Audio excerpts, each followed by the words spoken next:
Hey guys, again, we are live. It is a beautiful sunny day outside, but I've decided to come inside and just give you a little thoughts about what was on my mind in terms of the ski property sector. For anyone that is listening live, I don't know if you're aware, but there was a mailer that we sent out last week and maybe the week before about a beautiful 5-bedroom property in Nonda in Switzerland, part of the Four Valleys ski area next to La Tuma and then obviously next to Verbier. This is up for auction. Listing price was 2,950. Million Swiss francs, and it's estimated to sell at around minimum 1.1 or up to probably 1.6, 1.7. We're not too sure there. Anyway, the auction started today. There is still time if anyone is interested. We can send the details out to you very, very quickly. That is finishing on the 14th of May, so there's 4 days. I know that there's been one bid at 1.1 million, but typically, if you're looking at a developer or buying in with a developer, there's really not much discount that you can get from that. Very, very small in terms of obviously the discount. If you're looking to do a resale purchase, again, from a seller's point of view, they obviously get keen when a buyer comes along. So that haggle in terms of getting a price, especially for ski properties in very kind of prime areas like the Four Valleys, very difficult to get anything that's probably less than 10% off the asking price. Now, this chalet is probably, I'm just going to put it out there, I don't really know what it's going to sell at. It depends, obviously, if people start bidding against each other, but potentially could be anywhere between 50 and 35% off the asking price. That's huge. And very, very rare to have something selling that amount of difference. I was thinking about this earlier, and really what the auction company do is obviously sell within 30 days.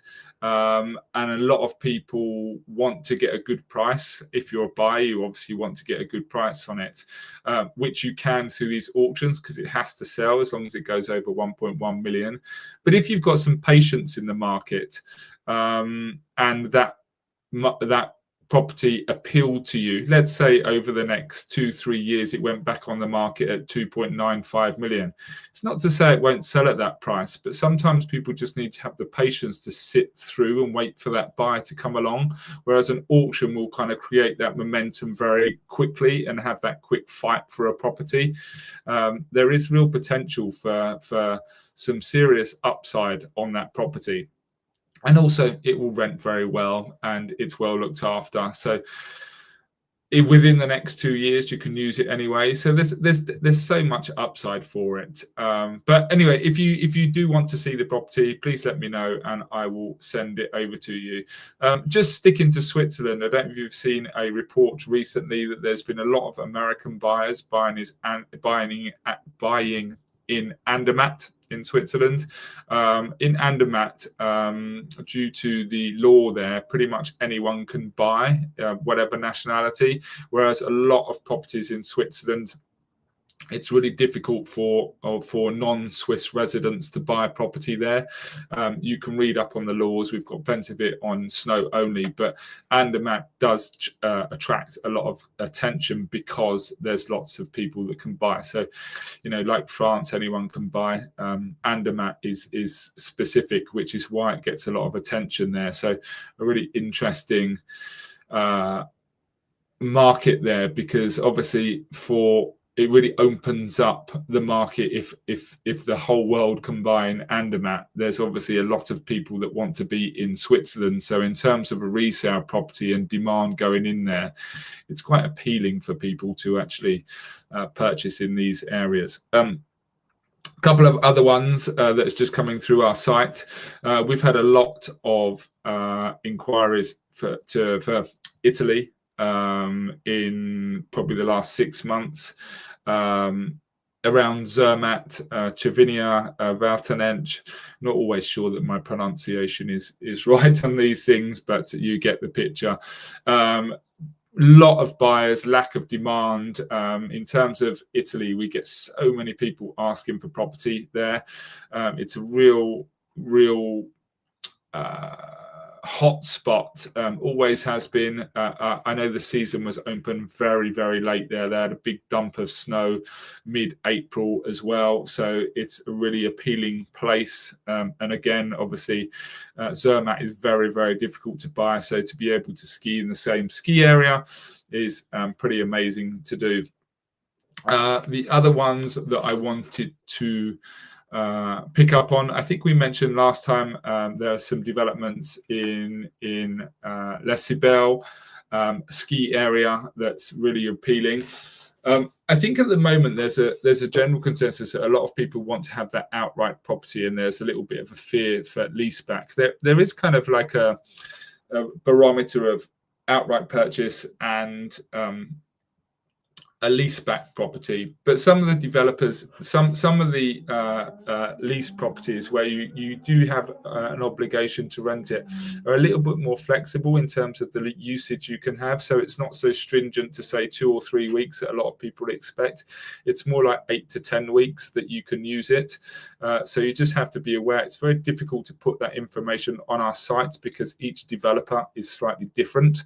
So it's a bit harder. So when you speak to us, just let us know. The important questions that we want to know of people is, how often do you expect to use it? Because a lot of these things where you can claim back the VAT in France at 20% of the asking price, sometimes you can still use it for a significant part of the season.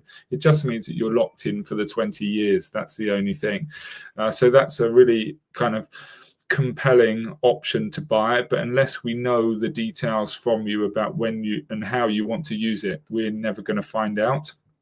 So in my experience in real estate, when we speak to buyers, sometimes they hold a few things back in terms of how they want to, what they're looking for and what's their motivation. If you can just tell us everything, then it's a lot easier to guide and to help with things obviously moving forward. Another development I want to speak about, there's a few developments in Maribel that I'm always keen to push. There's a very, very exciting development at the top of Maribel, which actually I can't give details because you have to sign an NDA for. But if you're looking for some super, super exclusive high-end property managed by a very famous brand, which is very rare actually, to get these kind of branded hotels in the Alps. That would be an incredible purchase for anyone. Pretty much you can see people skiing over the top from Courchevel, skiing all the way back into the bottom of your apartment whilst you sip a coffee on the balcony after a good day skiing. So like, it's an incredible opportunity. I think one of the things is, while I'm on it, is that a lot of people obviously have, when we speak about prices per square meter for these kind of iconic resorts, the argument is that if you take somewhere like Maribel, which we know is kind of like a bit of a triangle shape in terms of obviously where the chalets are based in Maribel Centre, I don't know the exact number of properties there, but it's not a lot in comparison to, let's say, London, for example. So it's the biggest ski area in the world, 600 kilometers of piece. And I don't know the answer to this. I'm going to guess. I reckon probably 30%, or maybe less, 20% is ski in, ski out. So to kind of find these ski in, ski out properties in Maribel, in the largest ski area in the world, is always going to be expensive. But a lot of the time, that's where the demand is. So when people go, oh, it feels a bit expensive, of course it is. If you're going to buy in Knightsbridge in London, or, you know, these kind of iconic places, they're going to cost money. Also, actually, while we're on it, there's a wonderful new off-plan development in Courchevel 1850 that's ski in, ski out, that will be finished in 2027. That's in the process of selling at the moment. So if you've got any interest, again, quite high end, Courchevel 1850, of course. But if you have any desire to be in Courchevel 1850, might be an idea to get into these new developments, so you get the choice of what apartments you want instead of the leftovers that nobody wants. In every development, there's better apartments than there's no consistency, is there? So some have better sunlight, some have better views, some have better layouts. So if you want to get into these places, always a good idea to get in there early. As we know with French developments, as long as the GFA certificate has been issued after 50% of the value of the property has been sold, then it's secured by the banks anyway. So no worries in that respect. At the moment, things are selling in that development. Other places, we get a lot of attention at the moment for Morzine, and that's always been the case, and Chamonix, because obviously we're moving into summer.